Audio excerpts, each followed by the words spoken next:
Hi and welcome to another narration presented by yours truly, Cryptids Roost. Please be so kind as to throat punch the like button and smack the ass of the subscription button as well. And remember to tap the notification bell and then select all. That way you'll receive all notifications each time I upload a new video. Oh, and don't forget to share the video far and wide. This will all help with YouTube's algorithm and will help promote the channel more. And if you're going to leave a dislike, please be so kind as to comment why. That way I can review what you didn't like about the video and I can possibly make changes in future videos. Thank you.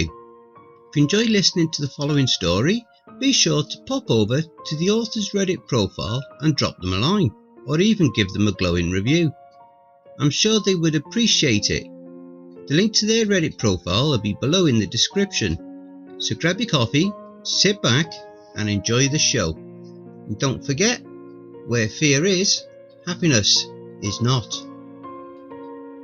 Camp Wanahee, Part 5. This fantastic story is written by Wanahee, a wonderful author over on Reddit's NoSleep subreddits. Hey guys, so it's good news, bad news time. Good news is that I'm still alive and we found the traveller. Bad news is that there is currently a massive summoning of Melixodrak and Camp Wanahee is surrounded by her demon children. All in all, I suppose things could be worse. I'm going to jump into what happened. Thankfully, I brought a notebook to write down a quick log of what happened every day so I would be able to tell all of you. Day 1. We set off at midnight. The moon had just started to rise over the eastern mountains. We made our way to the lake to talk to Myuu, the water spirit. The walk to the lake would have felt almost leisurely if I wasn't able to see that there were a lot of doors through the woods. As we approached the lake, Marcus got quiet. We asked if he was alright. Yeah, I just can't go near the lake, Marcus replied. Oh, I guess it would be hard to come around here, Maria said. I'm sorry, we can meet you back at the camp and come get you. Marcus looked confused at that. Oh, no, it's not the Ricky thing. He blushed slightly. I'm a virgin. Maria and I gave a collective, oh. Marcus nodded. So probably best not for me to get too close. Wait, I know you mentioned that you showed up here, so we knew nothing about you. But how have you gotten around not coming to the lake? I asked. I knew where you guys grow the weed, so I told Jessica, and she always takes my shifts there. Marcus gave an apologetic smile. I shrugged. I don't care, but that explains why most of the counsellors have been damn near useless half the time. Yeah, sorry about that, Marcus said. Anyways, I'll catch up with both of you after you talk to her. I'll be an eyesight though, don't worry. Feeling this was a good idea, given the situation, Maria and I made our way to the edge of the lake. The lake is a couple of square miles in area, and we don't necessarily know how deep it goes. Several people have tried to measure it, but the findings were never conclusive. Surprisingly, the lake remained clean and clear over the years, despite the high amounts of pollutants we've found there, even having nuclear waste dumped in on it more than one occasion. No one really knows where that came from. There aren't any places that would produce that close by that we're aware of. Regardless of whatever is thrown in there, Myuu is incredibly effective at keeping it clean. The place is beautiful, which is no surprise when you meet its single resident. We made our way onto the pier. The wood it's made from is an aged silver grey and is a surprisingly sturdy structure given its age. The wood creaked lazily under my feet as I reached the end and called out, Myuu! A dozen yards away, a head popped up out of the water, with deep brown hair and alabaster skin. Myuu smiled when she saw me. Hey Carl, been a while.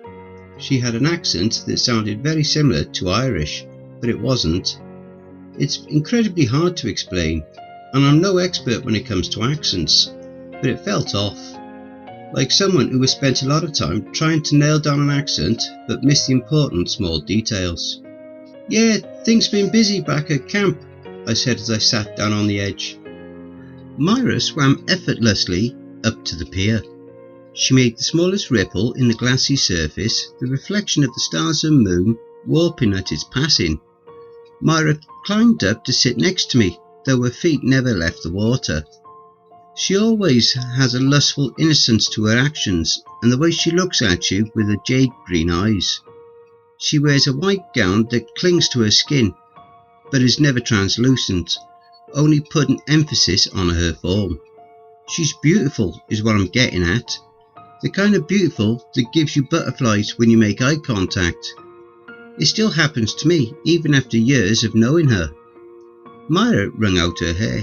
Such a shame. I've missed seeing everyone. She turned to Maria with a smile. Hey there, what's your name? I had completely forgotten that Maria was still there until Myra acknowledged her. It's Maria, she replied with more terseness than I've seen her give anyone, even when the campers had finally crossed the threshold of her patience. Well, it's nice to meet you, Maria, Myra said with a smile before turning to me. So, Carl, what brings you to my lovely home? It's certainly not to let me get to know that strapping man you left back on the trail. You never let me have any fun. Myra, the last person you had fun with has been in a mental institution for 6 years and can't be around water without coming violently aroused. And the gal before him hasn't been seen again. Ah, yes, Zach did very much enjoy our time together, Myra said with a fond smile. He got too clingy though. That's really why he's in the loony bin. Couldn't accept the things were over. Nothing to do with me there. What about the girl? Maria asked, a concerned curiosity in her voice. Oh, I didn't do anything to her either. We had a lovely time. Her name was Tricia, and she was a real firecracker. We spent a week together, got to know each other on a level even I am not completely familiar with. Talked about everything, you know. Anyways, our conversations led to some deep realizations about what she wanted to do with her life, and she decided to go to Italy and start her own vineyard there. Carl knows all about this. Wait, so if you know where she is, Maria said, why doesn't Carl believe you? Because last time she said her name was Tiffany and she went to South America to do archaeological digs that would change everything we know about human history, I said. And no one can remember her name. Coot just wrote down that she went missing, and Myra won't tell anyone where she went. Because then people would ruin what she is trying to do, Carl. And she is doing great things. Besides, I don't want to keep you up with too many thoughts about her, and I know you did know who it was. It's for your own protection, really. She winked. I rolled my eyes. Regardless, Marcus is staying far away from here because we have some questions to ask you. Marcus, huh? Maria looked with a raised eyebrow at Marcus, who was pacing back and forth on the trail. Side note, this has been a pain in the ass to keep straight. I'm glad I took a notebook with me because Myra and Maria have names just close enough to be confusing when writing. Then we have Marcus to add in the third name to start with an M. It's very annoying.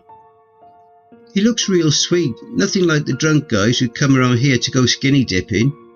Sure, there is usually a virgin or two among them, but I would like to meet a nice guy every now and then. I can't stand the whole dude bro thing. Hey, keep on track, I said. Fine, Maria said with an exaggerated sigh and eye roll of her own. What questions do you have? Have you seen anything going on in the woods? Maria asked. Myra's smile faded at this as she looked around the woods surrounding the lake. Yeah, I have.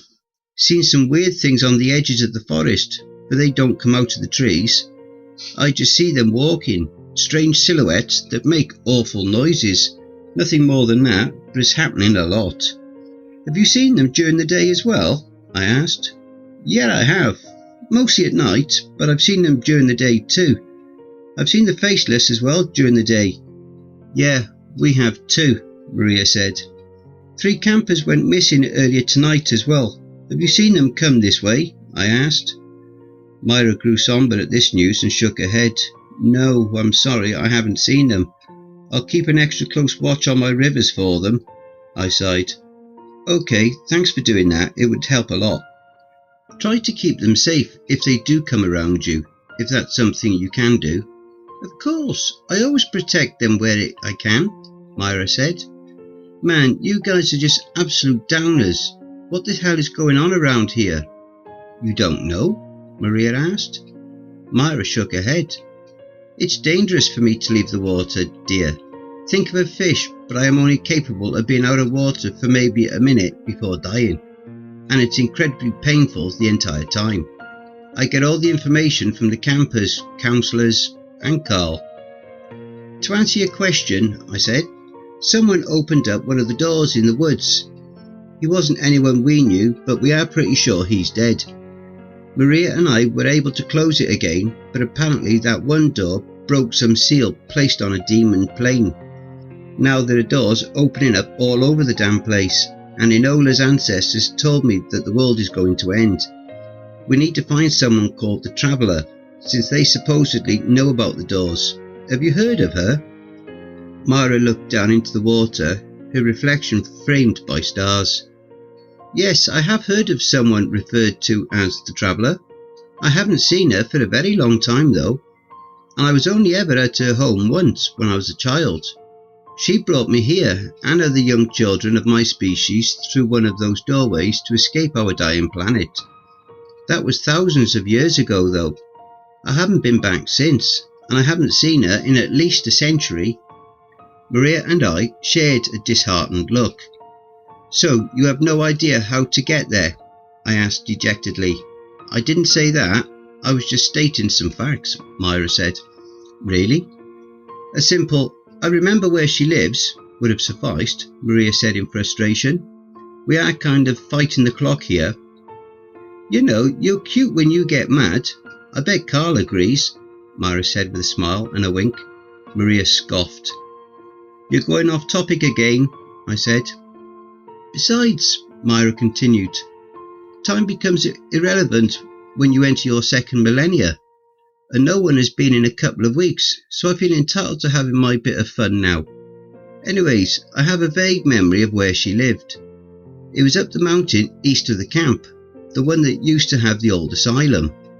Go up the road to the asylum until you get to where the white boulder is. Go around it and follow the path that leads into the mountain. You will find it at the end of that path. An old asylum? Are you joking? Maria said with a cynical chuckle. Of course there's an old abandoned asylum out there. Any other horror tropes you want to throw in? There is an old military base that's no longer used when they used to conduct weird experiments on the opposite side of the mountain to the south, and an old mine that was closed down after something weird was found in it.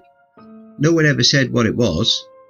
That was back in 1905 though, I said, feeling surprisingly embarrassed over something that I had no control over. She scoffed and shook her head. Right, makes sense. You don't need to worry yourself with those though, honey, Myra said as she smiled up at the night sky. Just the path that leads to the traveller's home. Might be a little overgrown by now, but it shouldn't be too difficult for you all. Well, at least we have an idea of where to go. Thanks, Myra. Myra sat straight up, her eyes growing distant. Hey, is everything okay? She sat like that for a moment, then shivered. Something crossed through the water. It's one of those new things I've seen around the woods. Feeling it cross through my waters, she wrapped her arms around herself. It feels awful, violating even. How far away was it? Maria asked. Not far, maybe 2 miles, Myra replied. We should probably get moving, I said. Myra nodded as she looked at the two of us. Be quick and careful out there. Things are getting bad. Worse than they have been in a very long time.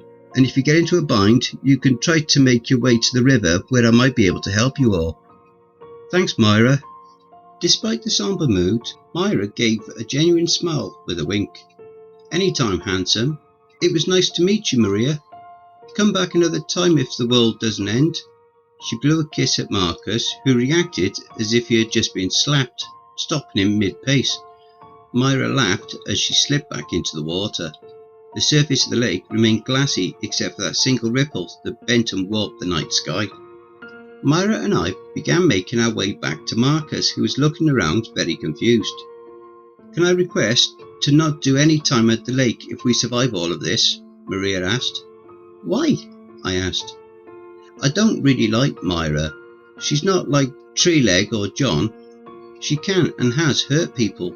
She's more like those things in the forest, if you ask me," Maria replied. "All right, I guess that's fair," I said. "If we live, you won't have to be around her." "Thanks." When we got close to Marcus, he snapped out of his confused stupor caused by Myra. He asked us how it all went. We informed him of the information Myra had given us. We decided to cut through the forest and began making our way to the old asylum road.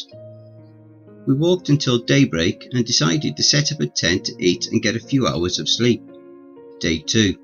Woke up after 6 hours. Despite the day no longer being safe as it used to, we felt as if it was still safer than trying to sleep at night and being caught unaware. We had a breakfast of protein bars.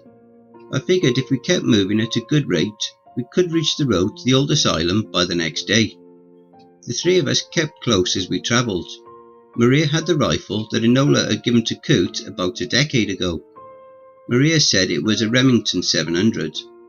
When I asked how she knew that so easily, she told us that her father would take her and her siblings hunting in Alaska every year. I have never been hunting and I know nothing about guns. All I had known was it was a big gun and had equally large rounds. These came from Enola as well. The bullets were made of silver and had been blessed by one of the tribe's elders. The rifle had carvings that ran the length of the gun from the stock and up along the barrel. Don't know if they are important, but I thought they looked cool. I gave Marcus a dagger. Leradun gave it to me one day, saying that it contained great powers of unmaking, which you may find yourself in need of one day. I don't really know if I believe him. Honestly, I think Leradon might just be a crazy dude who lives out here in the woods pretending to be a wizard. Don't get me wrong, the dagger looks impressive, but it makes me think of the knives you can buy online that look cool, but would break if you tried to actually use them. It didn't rattle when I shook it, so it would hopefully be more useful than a katana bought at a mall. The forest has been quieter than usual. No birds are around. We came across doors all the time. Most of them are made of that strange metal, and there is an oppressive feeling when you get near them. Sometimes we find one by itself, sometimes we find groupings of them, 5 or 6 within a few hundred feet. We still see other random ones made of other materials, but it's usually the metal ones. We avoid them as much as possible. It was around 5 in the evening when we heard something coming through the woods from behind us. We stopped to listen to which way it was going. It sounded large and it was moving fast in our direction. Both Marcus and Maria looked at me. "What do we do, Carl?" Marcus asked. I saw some bushes and motioned for them to climb in with me as whatever was coming was hauling ass. Feeling we were adequately hidden, we risked a peek out to see what was running our way. Large and lumbering, the creature I had seen fighting the Faceless came into sight. Mottled red and yellow skin. One of its tentacle-like arms was gone now. A ragged tear near its shoulder dripped blood the colour of 3-day-old gutter snow. Maria gasped and Marcus cursed. "Shit," I whispered. I was hoping we wouldn't run into this. "What?" Maria asked as she pulled out the rifle. "You've seen this before?" "Yeah. It attacked the Faceless when I was crawling away from her. It distracted her enough to allow me to escape." "And you didn't think to tell us that?" Marcus asked incredulously. "Look, I've had a lot going on, and I figured the Faceless would be able to kill it. Get off my back," I whispered back. The abomination was running frantically, then slowed. It appeared to notice something, then began to stalk forward slowly in our direction. "It knows we're here," Maria whispered. "How?" Marcus asked, his knuckles white as he held the dagger. I could see the gem on the bottom of the hilt glow a deep red. "I have no idea. It's from some different dimension. It could smell our thoughts for all I knew. But I know what a predator looks like when it's hunting down its prey. Also, it's coming this way," she replied, surprisingly calm as she flicked the safety off. "I hope you killed the damn thing with your first shot. I whispered. "I don't think we can outrun it. If this went bad, if she didn't kill it, what were the options? There would be no way I would make it if I was stuck with them. Maybe I could outrun them if I ditched my crutch and booked it. It might take them a second to react, which would give me a head start. No, I thought, you can't leave them. Don't do it again." Maria said nothing. Marcus and I waited. The moment seemed to stretch on as Maria took several deep breaths.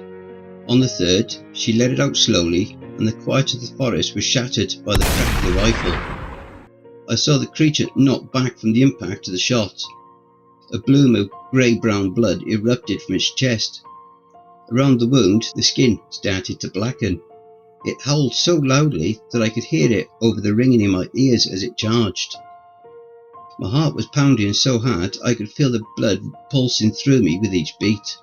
I wanted to run. I wanted to escape.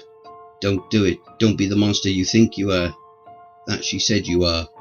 Maria chambered another round. The creature got closer, its arm flailing wildly. Another bang as the silver ripped through the air, flashed in the sunlight. It went wide. Well, I should run now. It's all botched and someone needs to survive to help Wanahee. I know the most. Why shouldn't it be me? You are a coward, I thought. I hate how much it rang true. I thought I heard muffled voices, but I couldn't make them out as I watched that inevitable ending come at me. Maria grabbed my arm and we ran, my crutch left behind. I snapped out of my stupor. It was just us. Where was Marcus? Did he run away? Did he do the wise thing and escape, just like I should have? Maybe that's what the voices were. Maria yelling at Marcus for running. I could hear the creature screaming. I could hear it charging at us. If he did, I could at least be happy knowing one of us might survive this. I ran, expecting to soon be greeted by a bony flail to the side of my skull. I felt welcoming anticipation at the possible relief. I heard another set of footsteps charging from behind. There was a shout and the creature screaming again. The colour around us all began to fade for a moment. There was the sound of tumbling, flailing and unnatural screaming. I heard Marcus cry out. Maria pulled me to a stop. I turned to see Marcus on his knees next to the creature that had begun to turn a dull grey, which crept outward from a smouldering wound it had in its back. Marcus was holding his hand against his stomach. Blood was dripping from it. Maria ran over to him. I followed close behind, noticing the dagger on the ground next to the abomination. When I got to Marcus, Maria was examining his hand, which appeared to have a puncture wound in it. He gasped as Maria poked at it. "Guys, we've got to get moving," I said. "Those shots are going to draw other things here." "In a second," Maria said, not turning to look at me as she had Marcus move his fingers. "We don't have time for this. It doesn't look serious." "How the hell would you know? You told us that thing was new to here. He could have some toxins in his blood, or even more likely it could have severed an artery in his hand." She got out some of the moonshine we brought along to begin disinfecting. "Sure, if it was one of those things, he wouldn't bleed out, but he would lose a lot of blood in the meantime. That could prove equally dangerous for all of us. So leave me alone while I do this." Who the hell did she think she was, thinking she could talk to me like that? I was trying to keep us alive. Maybe I should get my stuff and leave them. There are too many things that will make their way here. And this far away from the camp, there could maybe be other things we don't know about. I couldn't hear very well due to the gunshots, so I couldn't tell if anything was coming this way by sound. The trees obstructed my view, so I was unable to see anything coming before it was too late. I considered just continuing on. If they were smart, they would follow. "Stop it," I said under my breath. It couldn't be an option. I wasn't going to do it. I picked up the knife, noticing the glow of the gemstone glowing a little brighter. It felt warm in my hand. Stranger than that was there was no blood obscuring the dark metal of the dagger anywhere. It was spotless. The creature, however, had begun to disintegrate into grey dust, slowly falling apart as it continued to turn grey. I walked over to Marcus and Maria. I placed the dagger next to the two of them as Maria bandaged up Marcus's hand. I kept looking around at the trees, my ears still ringing. "You almost done?" I asked impatiently. Yes, Carl, I am. Maria gave me a cold look. Get your crutch. You shouldn't be on your foot. I was about to respond, but she turned away from me, talking to Marcus again. He gave me an apologetic look. I don't need this drama. I get why Coot always did stuff on his own. No guilt trips, no waiting on others, none of this stuff that will get you killed. They're my friends, I thought. That had proven to be a weak excuse in the past though. Why would it have more weight now? I grabbed Marcus and our packs along with my crutch from the bushes as Maria finished putting away the first aid kit. How is his hand? I asked. Oh, now you care, Maria said. I've been caring about none of us getting killed, Maria. We could have looked at his hand later. It didn't look life-threatening. I don't know if you really do. I think... Marcus cut it off. Whoa, Maria, Carl, calm down. Things are really intense right now and we need to get the hell out of here, Marcus said. Now is not the time to get into shit like this. Come on. He shouldered his pack and began walking away. I felt shame, the kind that sits in the bottom of your stomach and in the back of your mind. When you are confronted by something you hate about yourself and can no longer deny the truth of it.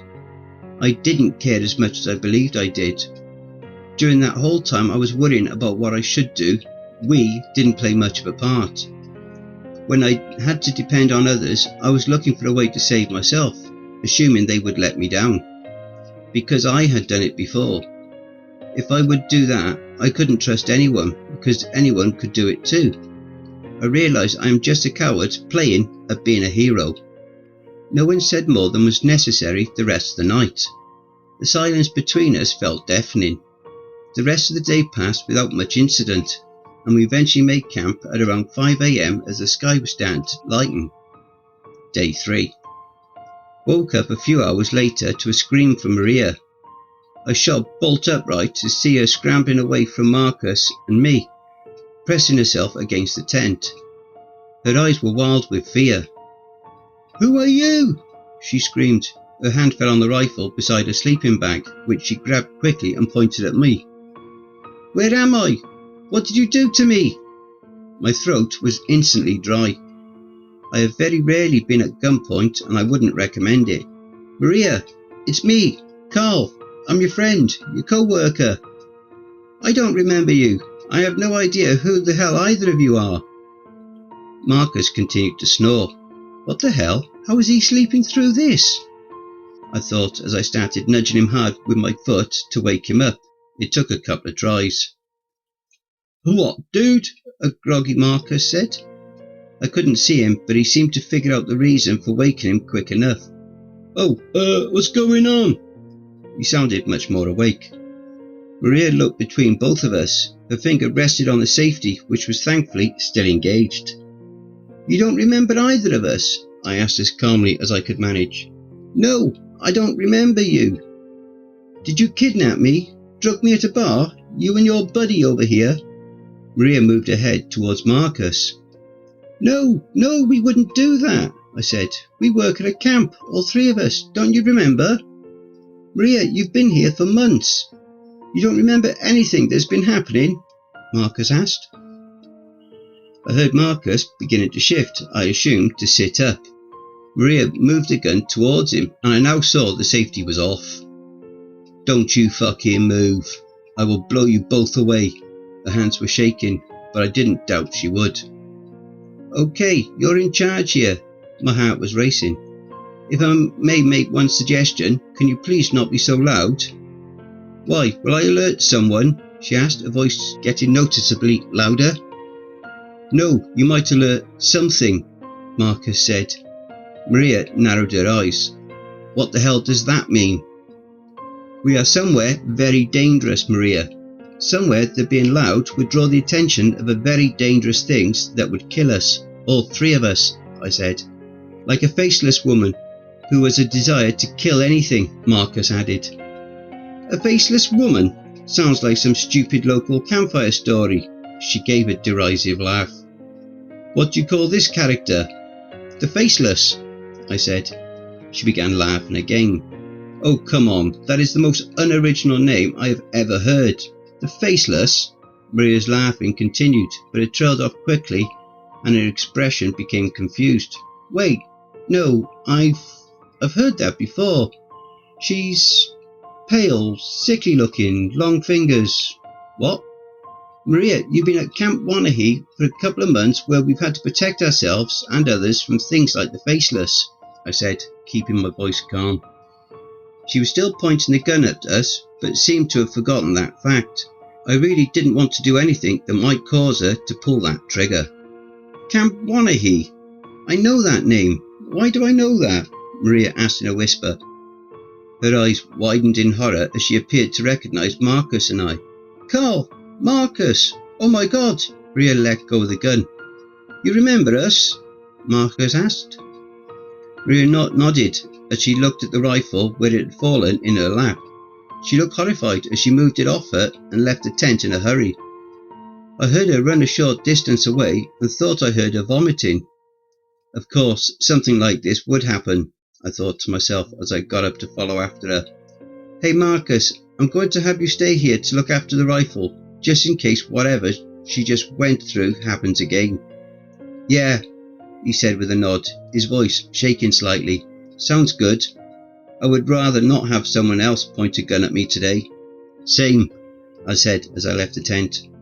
I saw her leaning against a boulder a short distance away. Maria was staring at the ground, tears running down her face. I approached slowly. Maria, are you okay? What the hell happened? I'm sorry, Carl, she said between sniffles. It's okay, you didn't shoot either of us. We're okay. Are you okay though? Maria was fidgeting with her hands. She took a shaky breath. I think I'm starting to forget. Oh boy. This was easily in the top 3 of bad things I did not want to have to happen. I had never taken anyone with me this far from Wanahee. I figured that forgetting didn't happen until you were out of the forest. That's what Coot hypothesized at least. When did it start happening? Towards the end of yesterday, after fighting that monster. I kept forgetting where I was going or what I was doing. I remembered who you both were, but not where I was, Maria said. This morning I couldn't remember anything. I found myself in a tent with 2 guys I didn't know. Didn't remember how I got here or anything like that. Figured you both had drugged me or something and taken me somewhere to, well, she trailed off. I felt mentally numb. This just made everything so much more dangerous. How many days before she forgot everything? Could we send her back before she forgot again and became lost? Do I send her and Marcus back and just hope I can pull this off on my own? Would we still be close enough to get the memories to come back at all? Would it start happening more often?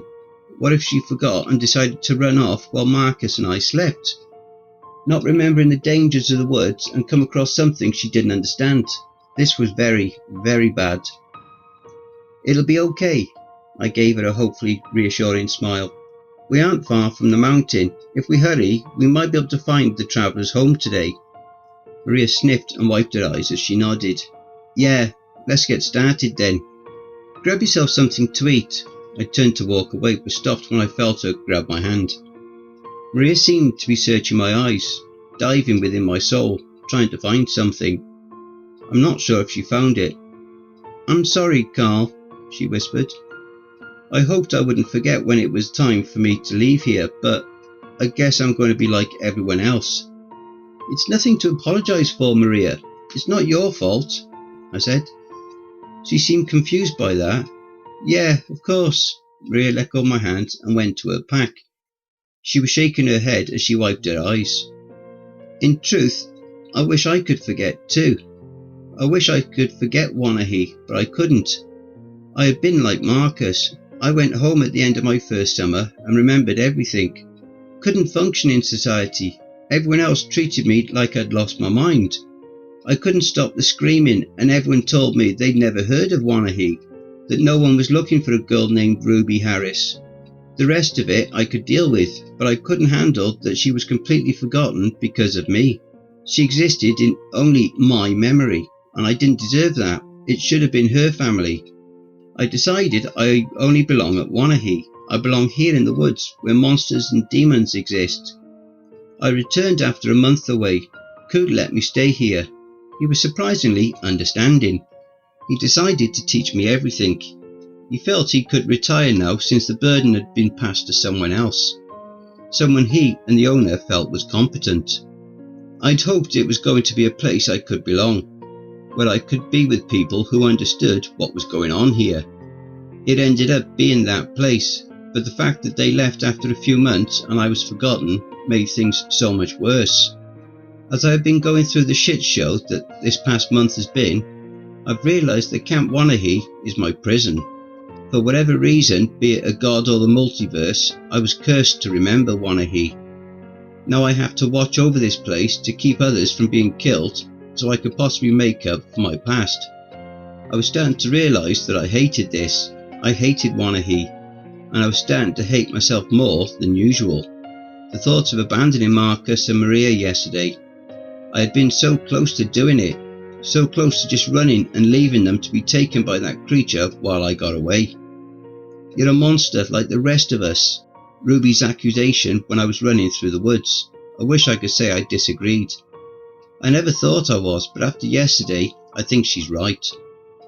What a mess I've got myself into, I thought to myself as I went to the tent to start packing things up. I told Marcus about what had happened with Maria. He understood that we needed to get moving. We covered a lot of ground. As we walked through the woods in the afternoon, Marcus mentioned how he felt like he was being watched. I told him we probably were. There were lots of things in the forest that would likely be following us. We couldn't see or hear anything, so decided to keep going. Once night time finally fell, we came to the foot of the mountain. We started making our way south, and within the hour we found what remained of the dirt road to the asylum. It was only discernible due to how flat it had remained despite how overgrown it was with vegetation.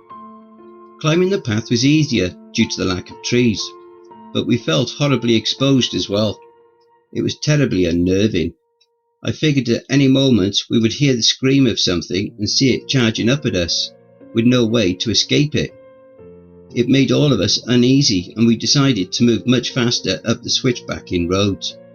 There were several occasions when we had to break the silence to talk to Maria. The memory loss was coming more often. She would begin walking slower, then look around as if she had walked into a room and had forgotten why she went in there. It was still relatively easy to bring back the memories, but it was beginning to worry Marcus and I. "You think she'll be okay?" Marcus whispered from behind me, quiet enough that I hoped Maria didn't hear. "I don't know. She seems to be okay most of the time. We just have to hope that it stays that way. We're too far away to think she'll get her memory back if we send her back now. She would get lost and likely die," I said, feeling the weight of that fact. "I just hope she can hold on." "I think it will turn out all right," he replied. I didn't say anything to that. After about the fourth switchback, we got a view over the forest and could see Camp Wanahee. The forest around it seemed to be glowing with a faint orange light. I had no idea of knowing what that was, but I had an idea. It meant that Wanahee was surrounded by a lot of stuff the three of us had no way of dealing with. Turning around now was no longer an option for any of us. We each knew it, but we didn't say anything. We continued on our climb. At around 4 a.m, we made our way around to the south face of the mountain, the switchbacks finally getting to the point where we could see the decaying form of the old asylum. Not only could we see that, but we also saw the white boulder. We considered our options.